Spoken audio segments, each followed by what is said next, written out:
Leiden is Leiden, memimpin adalah jalan penderitaan. Kalau itu yang dipakai, maka orang tidak akan begitu berbondong-bondong untuk mencalonkan calon anggota legislatif. Ngopi di Parmusi, persembahan Parmusi Jawa Barat. Sahabat Madania, kita lanjutkan ngobrol dengan Profesor Ratib. Nampaknya ini semakin menarik nih. Dan bahkan kritikan-kritikan terhadap gerakan Islam termasuk Parmusi juga ini sangat luar biasa. Ini harus menjadi renungan kita, menjadi bahan muhasabah kita, termasuk ke partai-partai. Nah Prof, kalau melihat partai-partai Islam, nampaknya ada jarak dengan umatnya, sehingga umatnya lebih memilih partai sekuler, padahal KTP-nya Muslim. Kemudian umat Islam juga ada satu survei di Jawa Barat, sejauh mana umat Islam mempunyai koneksitas atau keterkaitan dengan partai Islam. Ternyata hanya 17%, bukan partai Islam, dengan ormas Islam. Ternyata hanya 17% yang merasa NU, merasa Muhammadiyah, merasa Persis. Sisanya merasa tidak ada keterkaitan apa-apa. Mungkin yang kultural gitu ya. Jadi Persis kultural, NU kultural, dia tidak punya kartu anggota, Muhammadiyah kultural. Nah, apa sih yang harus dilakukan oleh partai Islam? Tadi sudah ada yang supaya jangan tembang kenangan, termasuk Parmusi juga. Sahabat Madania diingatkan untuk tidak tembang kenangan. Hanya memutar kenangan lama aja tuh. Kalaupun lagu lama dinyanyikan oleh penyanyi baru, penyanyi yang bagus itu jadi nikmat juga. Betul. Nah, jadi atau kemudian dengan benchmark dengan gerakan Islam di luar negeri ya.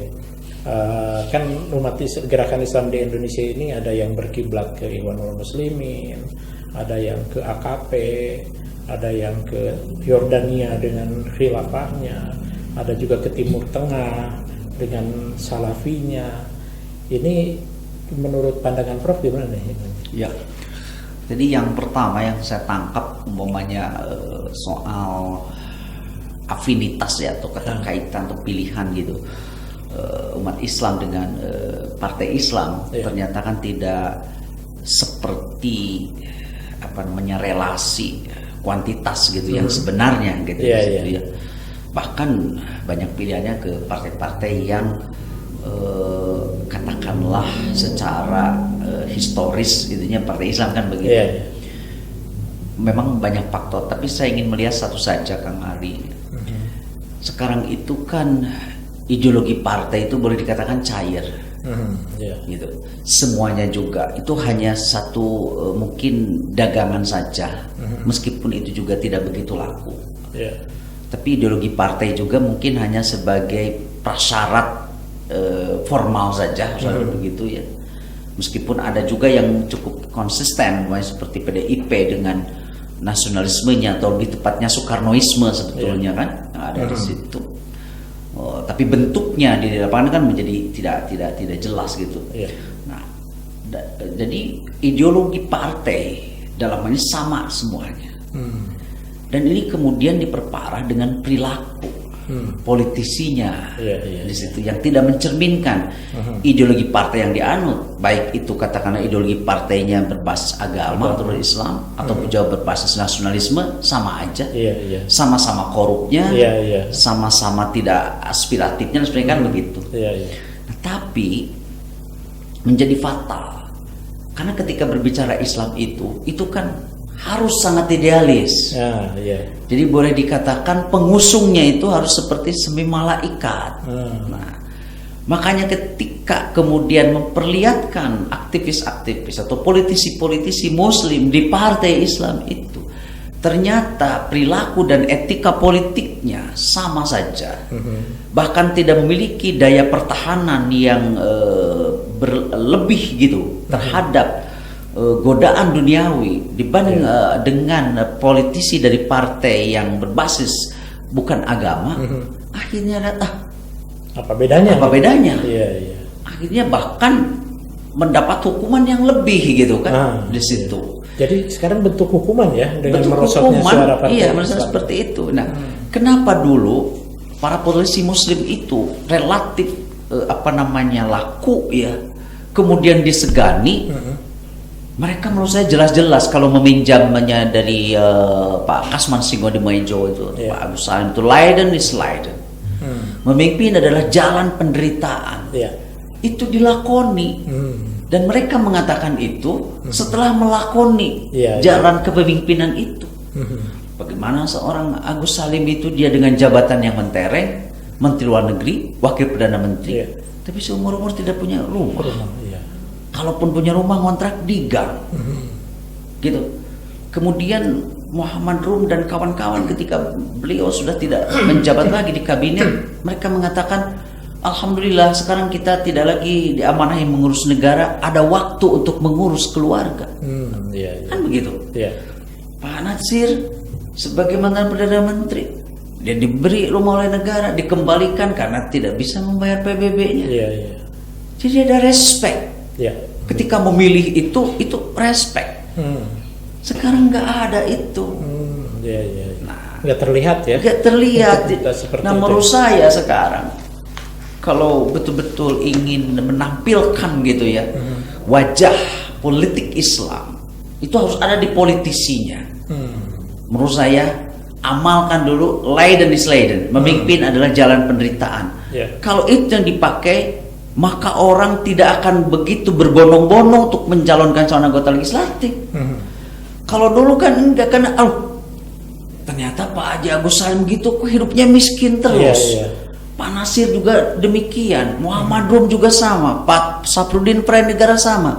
Ternyata untuk jadi pemimpin itu tidak gampang. Kalau sekarang, wah gila dia baru jadi anggota DPR 3 bulan, itu udah berubah segalanya. Nah itu akhirnya yang ditiru. Mobil mewah, rumah mewah. Betul. Bahkan ada yang dijadikan pekerjaan mata pencaharian. Persis gitu. Kalau rakyat berpikir beberapa kali, waduh kayaknya saya tidak mampu deh. Kalau seperti Pak Saprudin, dia jabatannya Gubernur Bank Indonesia, jabatannya Menteri Keuangan. Kalau sekarang berapa gaji tuh Gubernur Bank Indonesia? Tapi hidupnya tetap qanaah. Akhirnya rakyat menjadi pemimpin tidak segampang seperti yang kita bayangkan, sebagai kumpulan dari fasilitas-fasilitas, akan tetapi menjadi pemimpin adalah kumpulan dari tanggung jawab. Maka mereka berpikir 2 kali. Kalau sekarang memimpin adalah kumpulan fasilitas. Gitu. Akhirnya orang menjadi pesta atau demokrasi itu sebagai arena spekulasi. Dan berani mengeluarkan uang banyak untuk meraih kursi itu. Persis itu. Nah, jadi sekarang yang Parmusi itu, yang sebetulnya sedang melakukan acara tembang kenangan gitu memori gitu memori itu harus melakukan itu aktivisnya. Jadi mereka yang harus sudah selesai atau harus dia menetapkan saya sudah selesai dengan diri saya sendiri. Dan sekarang waktunya adalah saya untuk berkhidmat untuk rakyat. Itu bisa. Nah itu harus dilakukan dari situ. Karena politik tanpa idealisme itu tidak akan melakukan perubahan apapun. Keteladanan penting ya. Keteladanan sangat penting.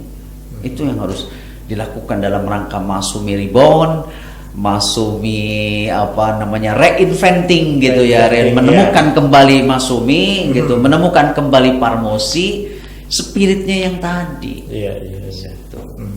Jangan sama aja dengan masa lalu ya. Iya, betul. Itu kan dulu Pak Nasir pernah dikritik. Terus ada beberapa kekurangan kata Pak Nasir. Saya terima. Tapi saya sudah bekerja. Sekarang silahkan giliran Anda. Emang dulu juga tantangannya tidak sebesar sekarang, sangat besar. Betul. Sekarang PKI dilarang. Dulu itu mah legal. Legal tuh PKI. Sekarang mau dilarang. Tantangannya sama berat juga kan? Beratnya juga. Ya terima kasih Prof. Atif sudah berbincang di Ngopi di Parmusi, dan banyak sekali hal yang bisa kita ambil. Kira-kira apa pesan terakhir untuk sahabat Madania TV ini untuk? Ya karena ini kan Parmusi itu mau digali sejarahnya mau dibuka idealismenya, ideologinya itu kan ke Islam di situ. Dan Islam sebagai satu sistem kehidupan yang komprehensif. Jadi menurut saya kalau memang itu yang akan dilakukan, maka Parmusi Reborn ini sekarang waktunya bukan menjelaskan Islam, bukan waktunya mengulang-ulang apa itu Islam, tapi harus menghadirkan Islam. Jadi dari menjelaskan ke menghadirkan.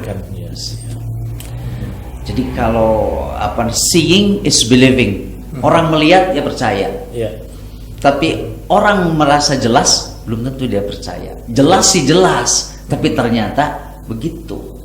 Nah, jadi sekarang harus bergeser dari menjelaskan Islam ke menghadirkan Islam. Kalau sudah hadir, orang percaya. Seeing is believing. Orang melihat, percaya.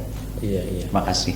Terima kasih Profesor Atif. Sahabat Madania, alhamdulillah kita sudah berbincang banyak dengan Profesor Atif.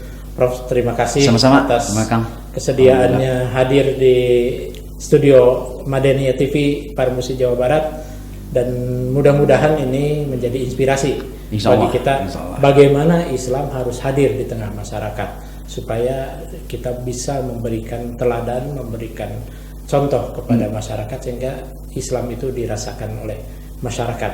Parmusi sekarang yang menggeser paradigma dari politik ke dakwah, ada kata-kata bijak yang mengatakan apa yang kamu lakukan lebih nyaring daripada apa yang kamu ucapkan. Terima kasih sahabat Madania, sampai di sini, sampai jumpa lagi dalam acara yang lain. Wassalamualaikum warahmatullahi wabarakatuh. Waalaikumsalam warahmatullahi wabarakatuh. Ngopi di Parmusi, persembahan Parmusi Jawa Barat.